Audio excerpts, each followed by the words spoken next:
Shalom Vacha. Summer's here. There's a real chance that you might get to go out and pick some fruit and vegetables and bring them home. If you live in Israel, how do you take Trumah and Maasar? So I want to spend this class and the next video talking about how to take Trumah and Maasar. And even if you're not in Israel yet, please God, you'll come to Israel and you'll know that this is one of the special laws, that all the produce of the land of Israel has holiness. And we have to take care of that holiness and deal with it before we're allowed to eat the fruits and vegetables. It only applies to the fruits and vegetables that grow in the land of Israel. There's an argument whether it applies to the fruits and vegetables grown in Israel by non-Jews, but our custom is to take from that also. So today, I want to tell you about how they took Trumah and Maasar in the time when the Beit HaMikdash stood.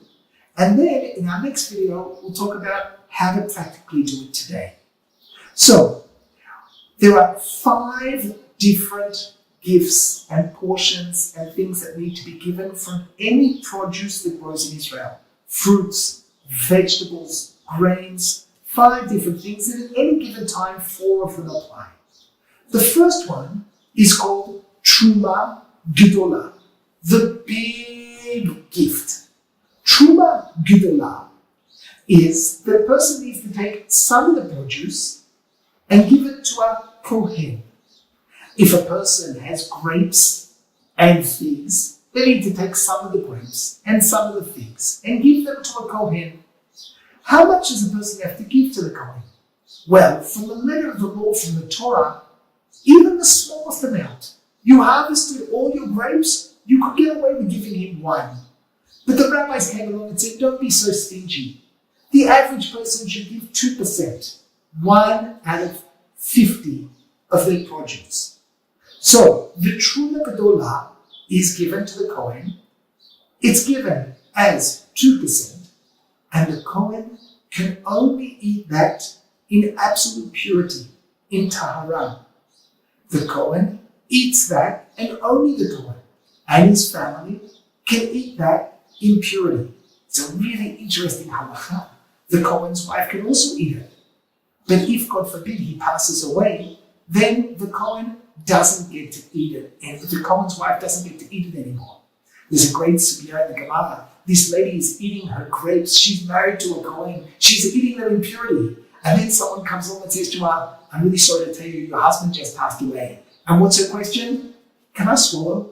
Because when she started eating, she was married to a Kohen, but now she's not. So that's our first gift, Trumah Gedolah. Second gift, Maasar Rishon, the first tithe. This is a Maasar, a tithe, that's 1/10. And it goes to the Levi. That, the Levi can do whatever he wants with it. He can share it with anyone, he can sell it, he doesn't have to eat it in purity. 10% of the produce goes to the Levi. So we gave 2% to the Kohen, 10% to the Levi, and the parts of Levi can be eaten by anyone the Levi wants to invite over. He can sell it, and it doesn't have to be in purity. But before he can eat it, before he can sell it, before he can do anything, the Levi has to give 10% of that 10% to a Kohen. That's called Trumah Maasar. He gives 10% of the 10% he got to a Kohen to eat in purity. Lastly, depending on what year of the 7-year sabbatical cycle it is, we're either going to give 10% to the poor, that's in the 3rd and the 6th year, or we're going to give 10% of the produce to myself to take to Jerusalem and eat in purity there. And if I move too far from Jerusalem, I'll redeem it on coins. So now let's just finish off this video by a quick story. A man lives on a farm at the time of the temple. He's walking home from a hard day in the fields, and he cuts a bunch of grapes. He comes in and says, I want to eat the grapes. He remembers he can't eat the grapes until he's given Trumah Maasar. He looks, there are about 100 grapes there. So what does he do? He takes 2 grapes, goes to his neighbor the Kohen, knocks on the door and says, Mr. Kohen, I have here Trumah Gedolah for you. Mr. Kohen says, thank you very much. He takes the 2 grapes, he calls out to his wife, heat up the mikvah. I have some holy grapes to eat. The man goes home. He's about to eat the rest of the grapes, 98 left. He says, no, I still need to give Maasar Rishon. He takes about 10 grapes and goes off to Mr. Levi. He knocks on the door and he gives him the grapes. He says to Mr. Levi, here are grapes. Mr. Levi says, thank you. I'll have a party. I'll invite all the neighbors. We'll all eat our grapes together. But before he does that, Mr. Levi takes one of the 10, that's 10% of his 10%, and goes off and knocks on the door of the Kohen. Mr. Cohen says, you disturbing me again?